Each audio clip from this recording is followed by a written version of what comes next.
On a quiet Sunday morning, two brothers walked into their cousin's compound. They drove him away from his home. In a secluded location, they tied his hands and legs, stripped him of dignity, and blindfolded him and killed him.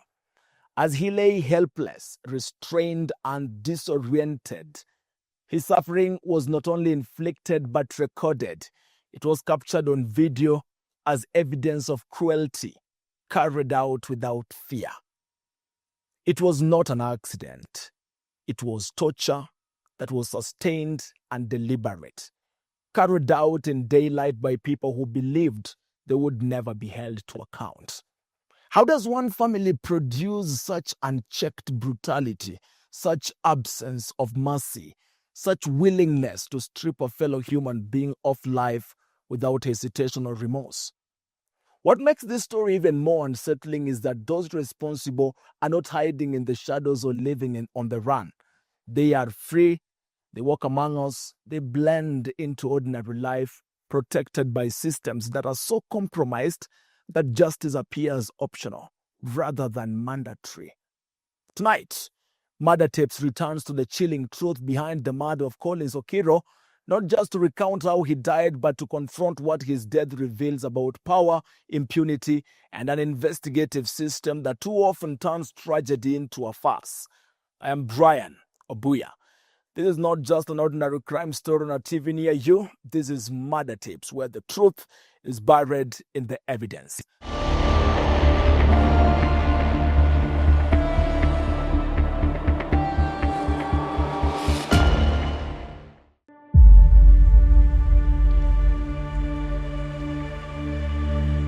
Sino Kagola is the kind of village where strangers are noticed immediately. Movements are observed without effort, and most days pass by without any incident. Guided by farming seasons, family obligations, and the predictability of rural life. It is a place where people know who belongs, who does not, and who is related to whom.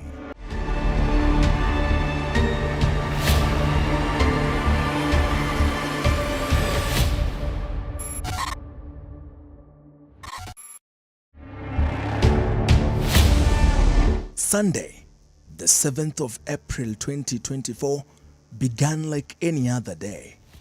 Nothing about this village suggested that by sunset, one man would be dead, a family would be shattered, and a courtroom later forced to confront what happened in broad daylight. Quinta Awino had woken up later than usual that Sunday, finding her husband already outside, talking casually with friends as she went about preparing porridge for her family, unaware that this would be the last ordinary task she would perform with him still alive. Then a vehicle approaches, raising dust as it slows near the compound. When the vehicle arrived, it did not draw alarm. Visitors were not unusual at their home. In fact, they already had an idea of who the man was, only that it wasn't. Shortly, one of the men was immediately recognizable. Koro Kenya ni mbili. Matangat nterengat mono no kodesa puto. There is a person who had rented land. Now then he asked me, is that the person who had rented our land? Then I told him that if it were that person, we have come home first. So that person always comes in a car, so he thought it could be the one or could be the one. After a short while, two people came out of the vehicle. So they came as if they were coming towards the house. There is a road that has passed to our compound. Bado likuwa hapo nje na Nilikuwa tu hapo tu na yeye. Na how far umali gani hiyo gari ilikuwa inatakiwa when you refer from here? Sema kalilia ka nje. Hiyo very cool. Hiyo barabara iko wapi? si mbali, iko tu hapo na hiyo miti. Unaona penye hiyo gari iko? Si hiyo gari, iko mbele hapa na hii miti hapo. Eh. Okay. So you could see watu wakitoka. Okay. Yes. Proceed. Kaja rusi walk. To gizido reka joma bilo danawa. After That's how many meters? Here to this fence. yes, 10 meters in. 10. Ngata cheni kose giro mubiyo nyaka dala mubedo. One of them had, after having come and brought into the house, he sat down. Ndani ya nyumba. Sinta na nyumba kakatu obedo mane bench kanyi. Unamaanisha alikuja kwa compound ama alikuja kwa compound? The interpretation is in the house. Okay.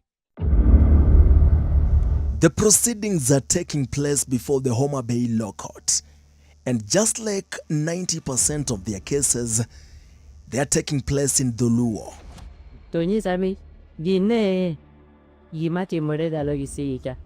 And the interpretation is being done by this man, John Ogendo, a court assistant. Back at their home, inviting him for a cup of porridge was a gesture of hospitality.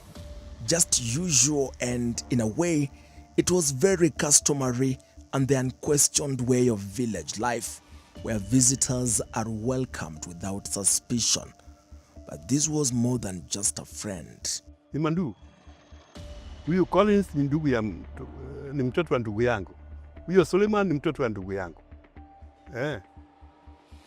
Sisi ni jamii tu. Hatuko mbali. Huyu babu yetu ni moja na huyu. Na yule ni babu mkubwa. Yule ambaye sasa ni kubwa. Koroka lisebe obibiro mobedo. Tuemonyisa ni apa bed manada ido kiri wonyoka. After when he came and after having sat down, he told me, I'm so lucky and you had the process of preparing porridge. Kanisa ni beda. Nilitambua ni nani alikuja. Si kwa nalijua huyo mtu. Okay.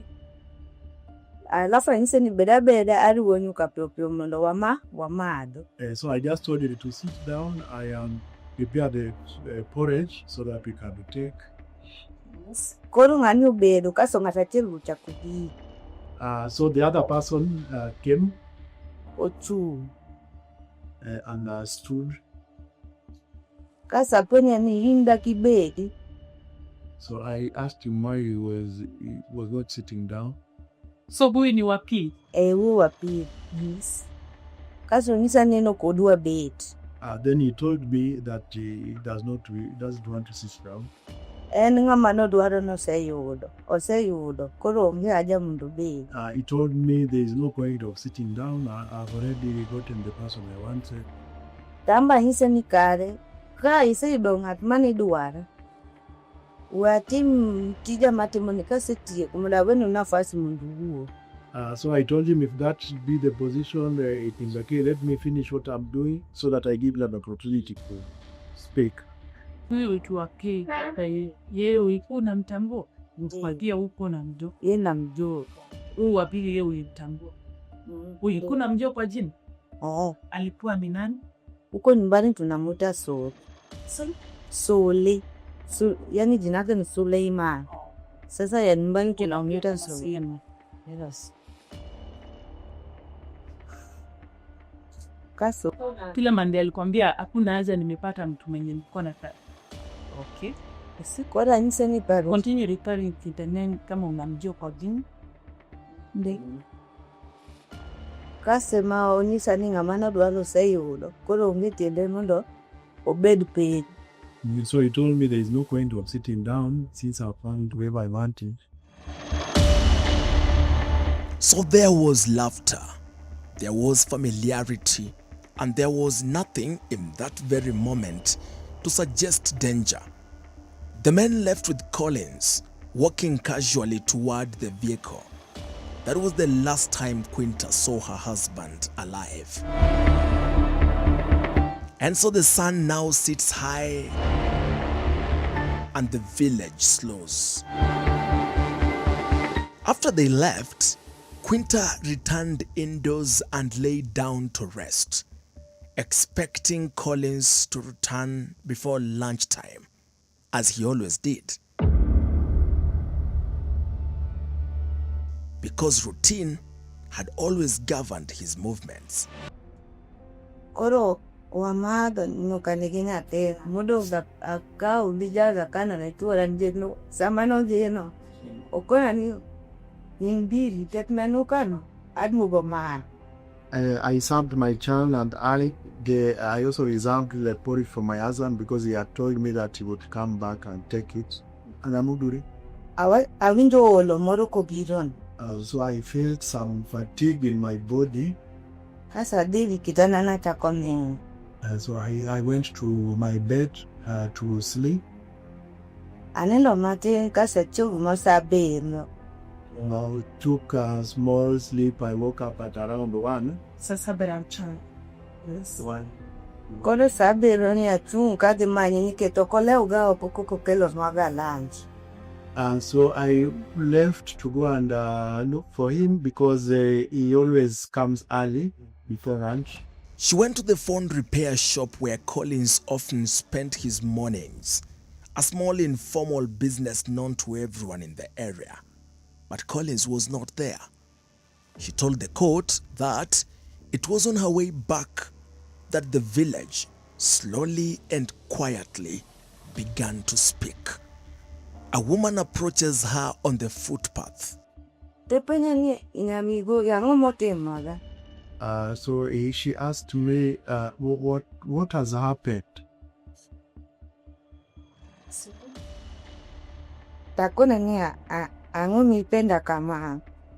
And so I asked him why she was asking me such a question. So she insisted. I told her I don't know what has happened. The question unsettled her, not because it had any unwanted information, but because it carried with it assumption and suspicion. Suleiman no biro dalagi ngat moro to ka woldi to buok go ose gari. So I told her the only thing I know is that Sule came with in the company of another person and napped my husband and put him in a car. Koro Left. Kano kora kiaki motengo. So I don't know what happened. To chako insani ni chakulunga ni mingiri dingen mana diri minge ta insani ni mane di mane. So she wanted to confirm, is that the only thing we know? Which I responded to yes. Tatele achako to melema oma katabuchi. I started walking, but I was a bit stunned. I returned. Apene ne dako aloki primla ne angomote mora. So I asked her that if she knows what has happened, she should tell me. What did she put? Onisa ne ya. Owino katuara yu wakdala gisole. No do yu pote di sole. Suleiman. No do yu pote di. Owino katuara yu wak kigoe. O yu wak malek ni sole. Di brother ni lungu nutia. Owino katuara yu wak bing sole beauty. Di goe. Ni bwanu nega malek ni ate mam. That she had a husband, the witness's husband, crying and saying Sule and his brother is called Otia, saying, why are you killing me? Unega malita wenye dako matisa gina pena matena ati munuango. Asking them, why are you killing me? I left my young wife and a child.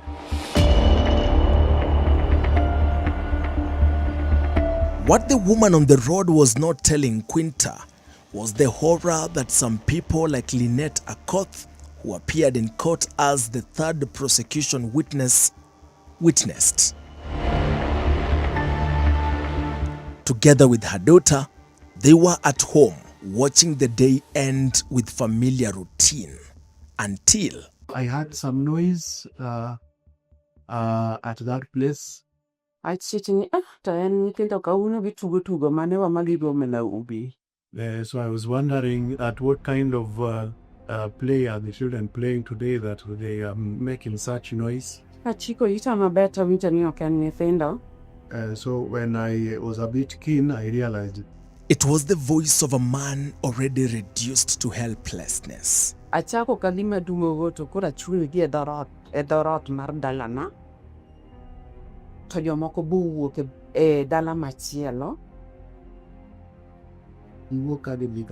Leni koro gibe ging'iye. okay, so I retreated. I went back to almost the door to my house. The other people were also looking at what was happening. Alikuwa anaulizwa ni kwa nini mnaiba kwetu, na yeye anajibu mimi sijaiba kwenu, mimi si mwizi. Naona mimi sijaingia kwenu kwa boma yetu, sijakuja. Mnaniua kwa nini? Naacha watoto wangu wadogo na bibi yangu, mnaniua kwa nini? Wewe unaiba kwetu, wewe unaiba. Anachapa. Kabasa alinipigia simu. Alipigia. Ndio maana nikajua ni sababu gani. Kabasa aliniambia alikuwa anashuku ni kama huyo Collins na mwingine walienda kwao kujaribu kuiba kuko na vitu kama tiles. Yaani alikuwa anashuku lakini hakuwa na Collins mwenyewe na huyo mjamaa. Boss huyo Kabasa hakuwa nyumbani hiyo wakati. So alisikia tu watu walienda kwao jaribu kuiba kuku na tiles. So yeye alikuja kuchukua Collins, kushuku Collins ndiye alifanya hii jambo kwenda kwao. So ni kitu hapo ajua ni Collins ama nani, lakini alishuku Collins. So akachukua Collins, ndio maana alienda kuchukua Collins akaenda naye ili akafanya discipline akamuua. Let me take you to that moment of murder on tape that witnesses are describing. Warning.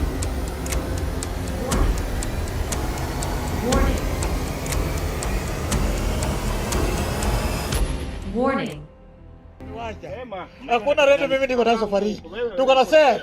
As Collins Okiro pleaded for his life, the assault unfolding around him was not hidden or hurried.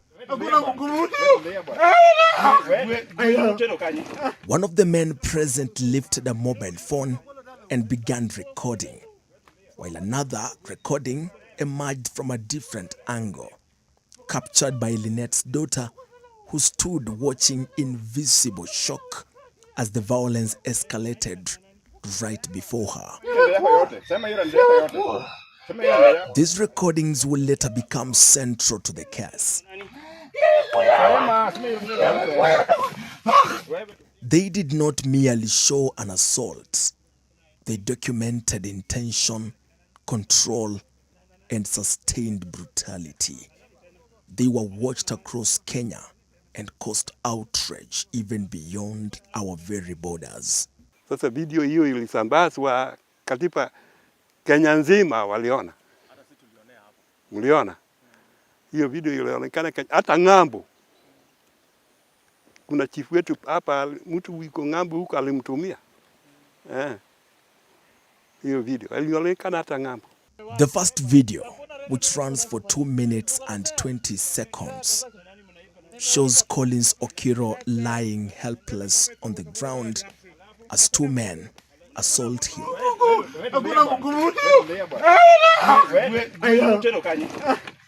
He is blindfolded with a red piece of cloth, his hands tied in front of him, his legs also tied, leaving him completely immobilized and unable to shield himself from the blows that follow. He is already subdued, already restrained, yet the violence does not stop. In that video, Robinson Kabasa, the brother of the accused KDF officer, can be seen continuously stepping on Collins Okiro's mouth and face.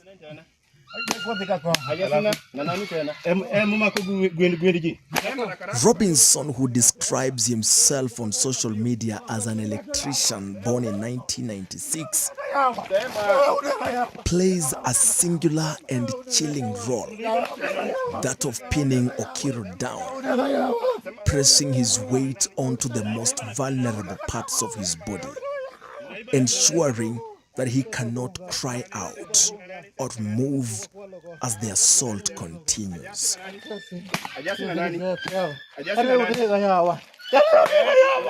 Nearby, Suleiman Onyango Kabasa, the KDF man, dressed in a striped shirt and a cape, takes part in the beating. Witnesses say he is armed with a stick, though the object is difficult to clearly identify from this footage itself. What is unmistakable, however, is his posture and purpose. As Robinson steps on Okiro's head, Suleiman moves around him, stepping on his legs, striking him repeatedly, delivering blows with a level of force and persistence that suggests punishment rather than restraint. The violence is not chaotic, it is deliberate. Collins Okiro can be heard screaming and writhing in pain.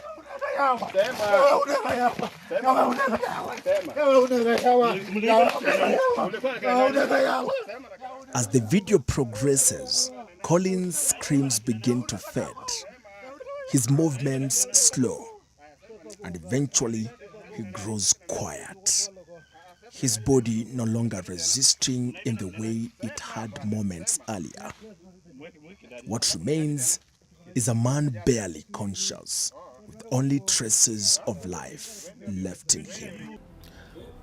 Up to this point, what we have seen is violence that is impossible to ignore. But what happened after the camera stopped rolling would prove just as critical as what it captured. When we return, we examine how a man left bound and broken in a village compound became the center of a murder trial, and why not everyone seen in that video is in custody tonight. You're watching Murder Tapes. We take a short break.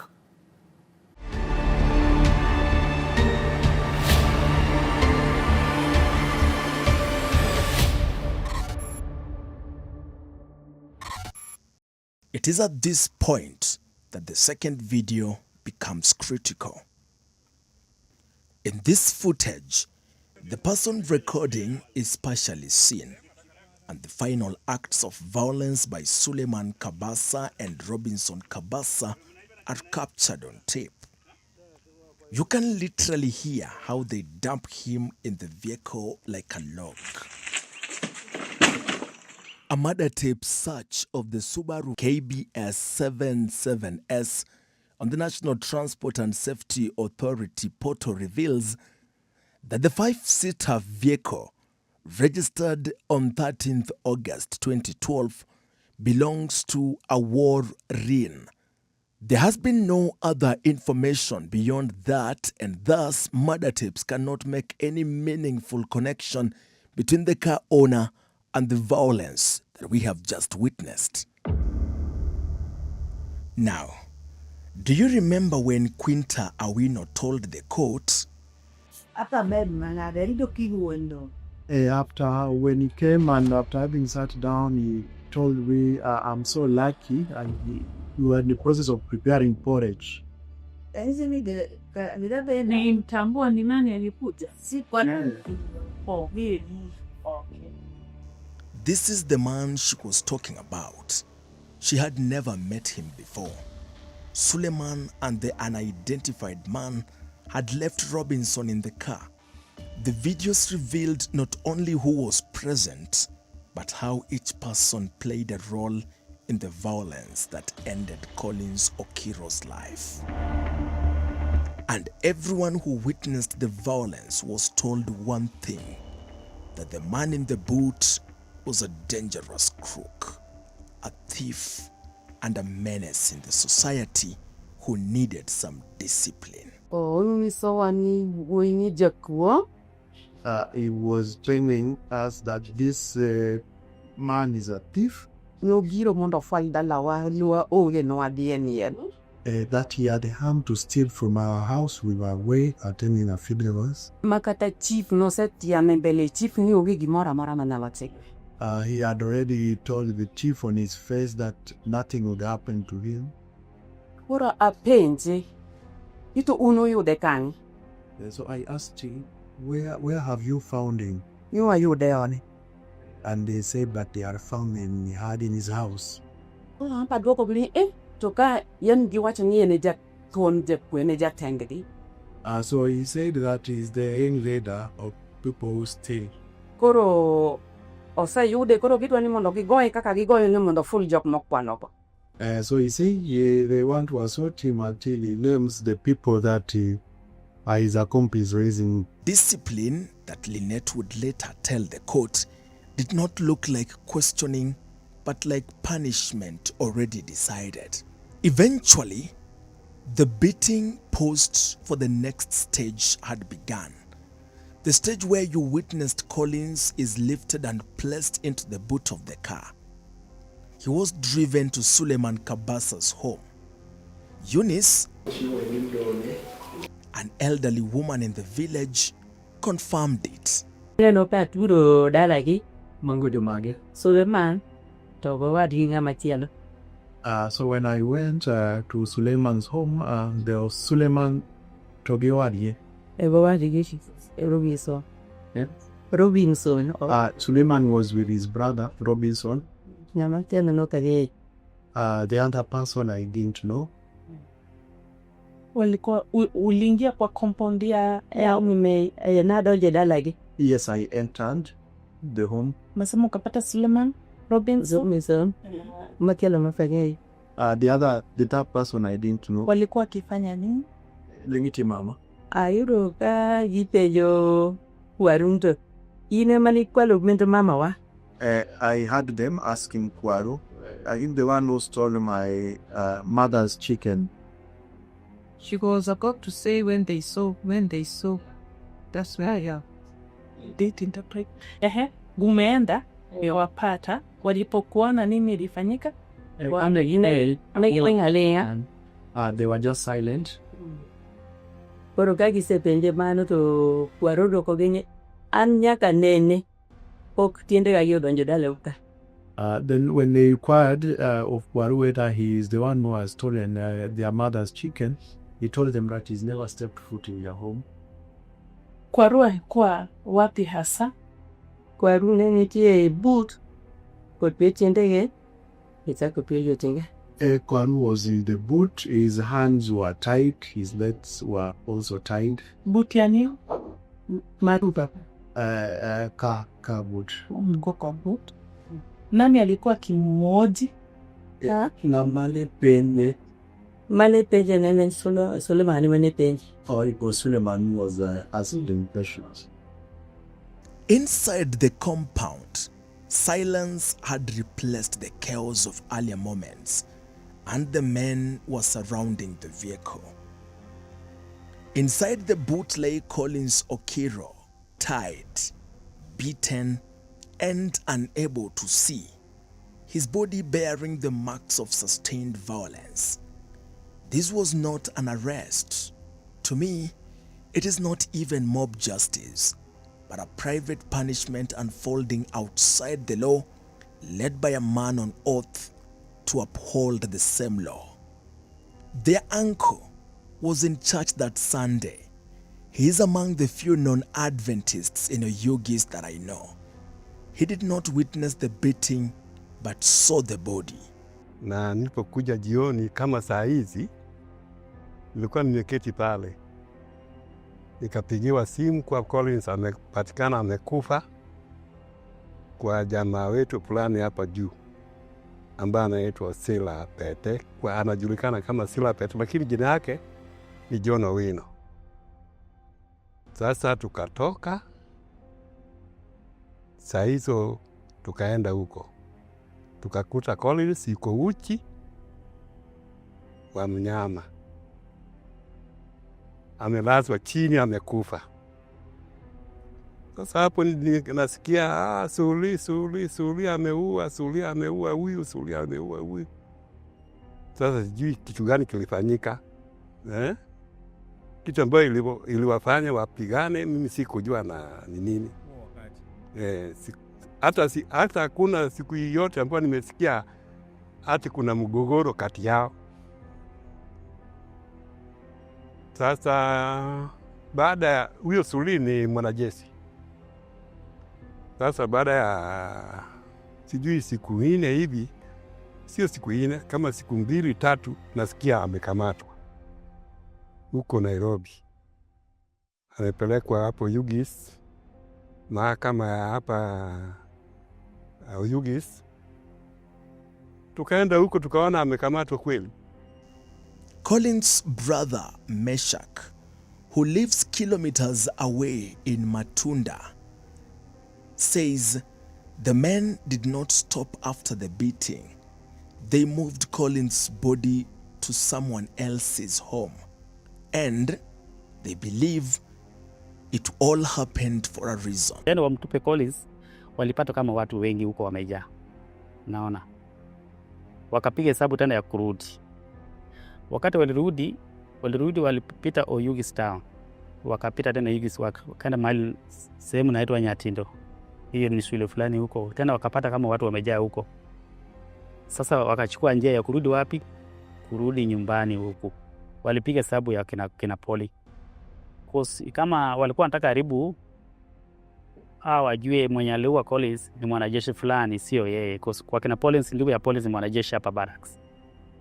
So ni kama akili yake ilikuwa anataka watu wajue walikuwa wanajeshi wawili. Hii ndio akili yake ilikuwa anapiga hesabu hivi. Sasa watu wasema ni mwanajeshi mgani? Sasa unajua sasa huyu ni mwanajeshi na huyu ni mwanajeshi ni nani? But alijulikana mapema ni yeye mwenyewe alikuwa ameenda kwetu kuchukua Collins. But the postmortem report would tell a different story. One not consistent with the discipline of any kind. So when I reached the scene, I confirmed it is indeed my husband. He was naked.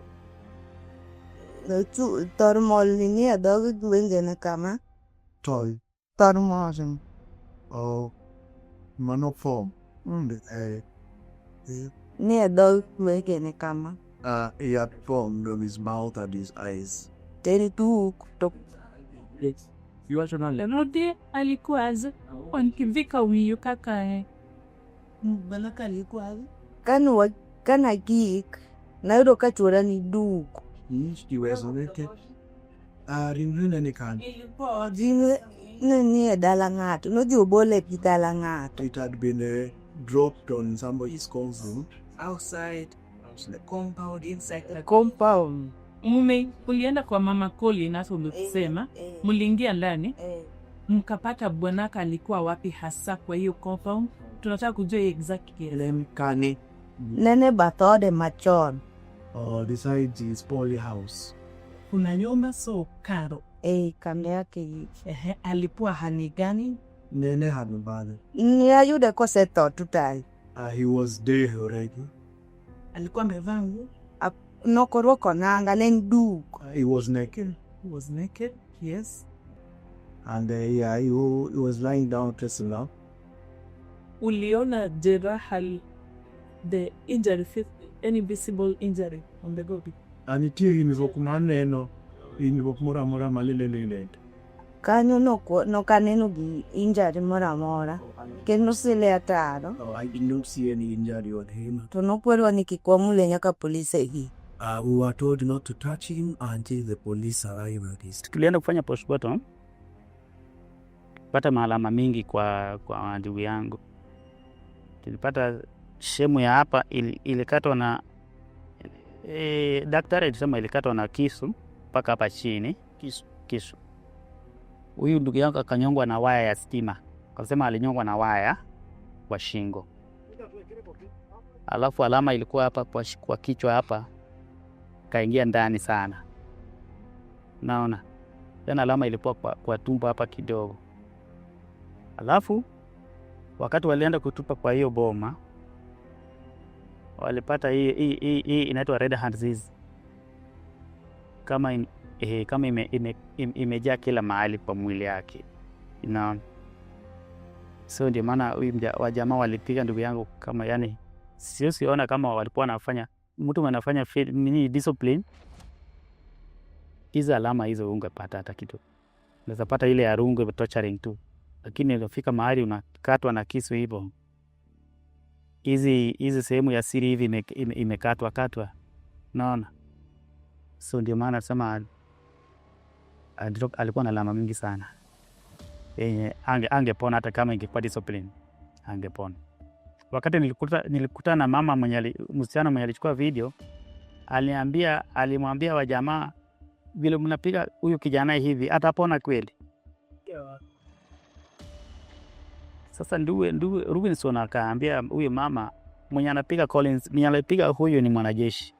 Sasa huyu mama akakuwa na uoga kidogo kama mwanajeshi na anapiga huyu jamaa hivyo na serikali, mimi mwenyewe ni nani sasa? As murder tapes followed the proceedings in court, witnesses spoke not in speculation but in a sequence, placing Collins with the same people again and again, narrowing the space for denial.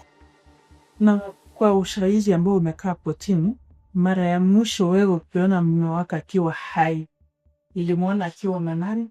Walikuwa na soli na huyu mtu mwenye simjui.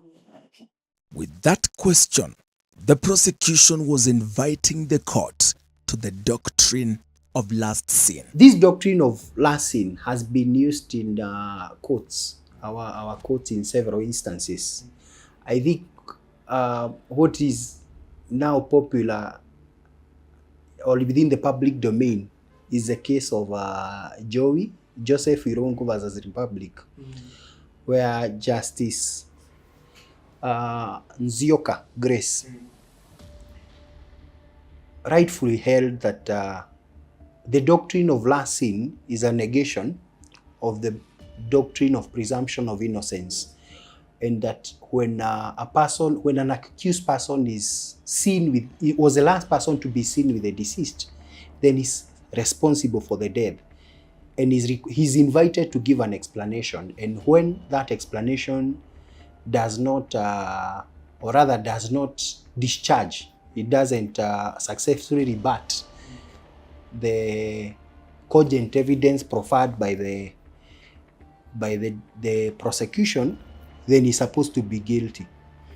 And in that case, you may remember that the accused person, Joey, was the person to be last seen with the victim, that is Monica, and unfortunately could not explain then what happened after that. The prosecution is being led by State Counsel Gloria Ongubo, who is pressing the case and leading the evidence against the army man Suleiman Onyango Kabasa. On the other side, the defense is steered by Advocate Linda Agwanda, who has set out to test the strength of the state's case by rigorously challenging the credibility and consistency of witness accounts. If I put it to you that you're not a treat to wait and see this, but isn't it? No. You also understand the addiction. Like if it is what you recorded, I will take paraplay At the police station, after they drove off at 1 p.m. That is when you were nervous. And according to you, you were nervous because your husband had not come home while on duty. That lady was supposed to go to work, isn't it? You actually a statement, Mary, you actually give the beach. Together with your daughter, the son, or the 5 is. Yeah, beach. You confirm that the person, with the people who were questioning the person in the boot was standing in front of the view. Means in front of the boot. Like, As you know, Bane Penjo, Kwaru Penjo, ne Ochunge boot. Na shule mane tenje tuno yingore boot. Olingo lagi tamagwaru ni yeno. Legi ching legi toka sama buti. Na yenge next thing utaka do yungere. Yes, they were near the pit. 3 people. Both of them were standing around the room to the Na I chunge. Achiel mano kang'eyo no yungore yend mande waronda like an but utotano. Okay, the one person, the one I did know, was leaning on a mango tree that is near that home. To machielo Robinson to fa donjo to wuok poro eno wuotho kodie ji poro bochacha. Poro Suleiman mudo pije gore mtakato. So Robinson was walking away going to the kitchen. So Suleiman is the one who was left at the reed. And according to you, that day, the first one who was in the rear was naked. There were no clothes and big. That is at 1 p.m. Sambiri ono ngano maneni e but le ngama ni duk. Ngamanen ki but kwaru maneni e but tene manen duk good friend. Yes, it is Kwaru who was in the boot and he was naked. This story keep on saying, do you know his full names? The two seasoned lawyers are going head-to-head in a closely watched courtroom battle before presiding Judge Olga Sewe as the court weighs evidence that could determine whether the assault captured on video amounts to murder under the law and just who killed Collins Okiro. But to answer that question on who killed Collins Okiro, the state has a slight advantage. In previous proceedings, Suleiman Kabasa had sought a plea bargain, seeking to plead guilty to a lighter charge of manslaughter. The court file reveals it was the family of Collins Okiro who declined that offer presented to them. The killing of Collins is one they might try, but will never forget, and fear will always be around them, not knowing who might be killed next. Kesi inaahirishwa, hatujui kwa nini.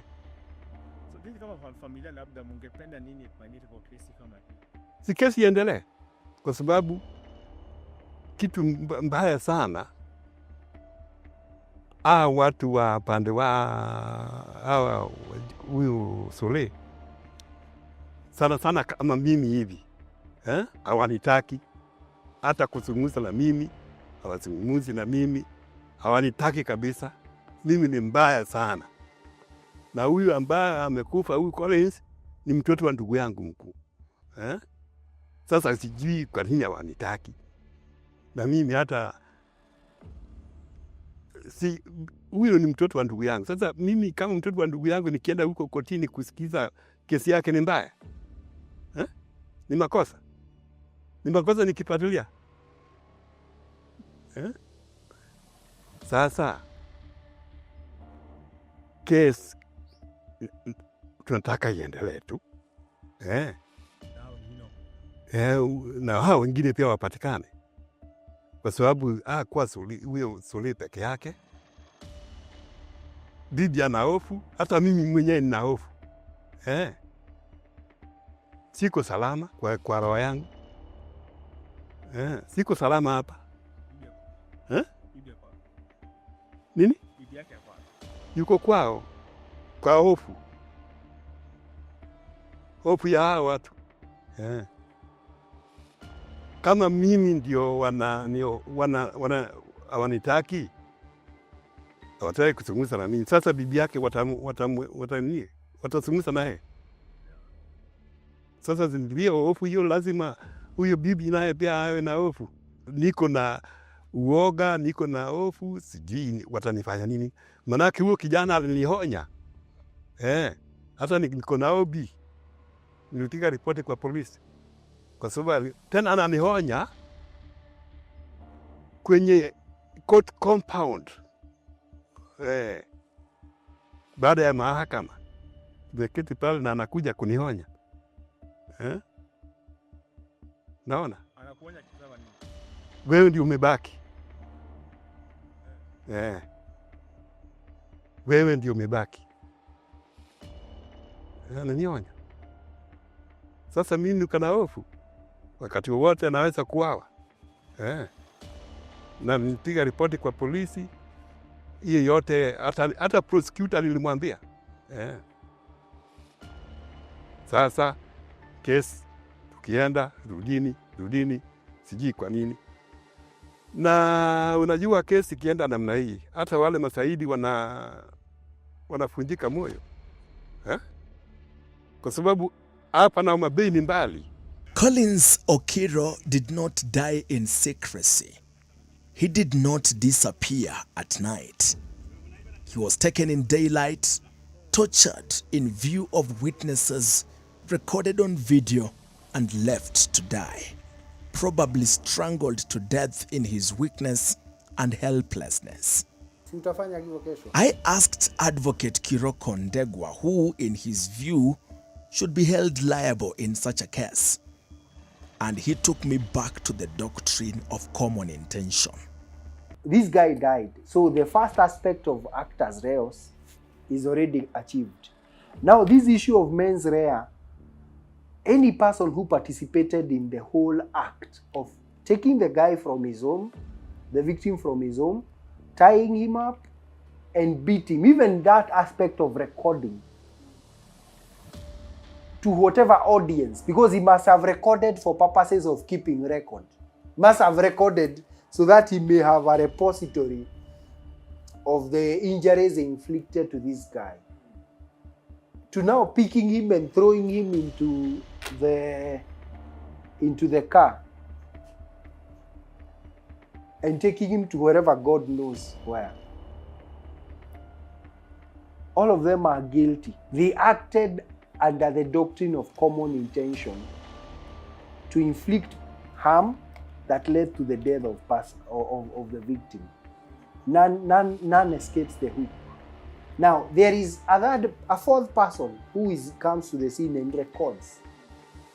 That one may be able to, because he comes at the tail end, and the only thing that they are able to record, maybe for purposes of preservation of evidence, is the aspect of a person who is injured being thrown into there, and a person who is tied and being onboarded into a vehicle. That one may probably escape the hook. But all these other three guys, including this other one asking, unataka kukufa, the one who is recording, they are all birds of a feather and need to be treated as such. But Collins' case is beyond just a killing and more about impunity. One that Murder Tape sees as a dangerous moment when police decide not to do their job. Sasa kitu ambayo inasangaza ni kwamba kwa hawa majesusi CID wameshindwa kukamata ndugu ya Suria ambao walikuwa akifanya nayo vitendo vya kuua huyu mtu. Ametoweka, wameshindwa kukamata, sijui kwa nini. Na gari ile ambayo walitumia pia hatujui iko wapi. Na huo jamaa watatu ambaye alikuwa kwenye picha hatujui ni nani wala yuko wapi. There is no reason unless he's dead. Okay, and the state has a lot of its tentacles extends to every corner of this country. There is no way they can justify not arraigning him in court. If they are able to apprehend people who tweet criticizing the powers that be, if they are able to tear gas protesters, if they are able to crack the whip on Gen Zs who don't like the president, who portray the president as lying in state in a coffin. The state has numerous resources. It has its tentacles across every corner of this country. It is not justifiable that they are unable to get a suspect. That one is unacceptable. And as a society, we must not allow that. And I think that video, as we see it, shows us the brutal nature of humanity. What Thomas Hobbes called the society without laws. As brutal, short, That's human nature now in camera, being shown live before us. As this trial proceeds, the court has before it one accused man, but the video is telling a very different story. You see, Robinson Kabasa is not a rumor or wind that is blowing through Sino Kagola village. He is not an anonymous stranger in that village either. He is described in sworn testimony, and his actions are not speculative. They are visible to all of us. And yet, despite all of that, he remains at large. How? How does a suspect in a murder captured on tape simply evaporate in a country where investigators can trace mobile money transactions in minutes? Where suspects are paraded before cameras within days? Where ordinary citizens are hunted down with remarkable speed and the weight of the law? Are we to believe that one man is so elusive, or is the urgency simply not there? And then there is the other figure, the man behind the camera, present as the violence unfolded, recording what would become critical evidence. So who is he? Has he recorded a statement? Has he been treated as a witness, a suspect, or something in between? Why does the public not know? I'm not asking abstract questions, because these questions go to the heart of whether justice in this country is equal, or whether it bends when service uniforms and connections enter the frame. Collins Okiro did not die in secret. His final moments were documented, and his attackers were not masked. So tonight, the challenge is very simple. Arrest Robinson Kabasa now. Identify the man behind the camera now. And let every person seen in those final moments stand before a court of law. Anything less is not justice. It is compromise. This has been Murder Tips, the Murderous Brothers. Remember, we are here because bad people exist. And to expect bad people not to do wrong is madness. Good evening.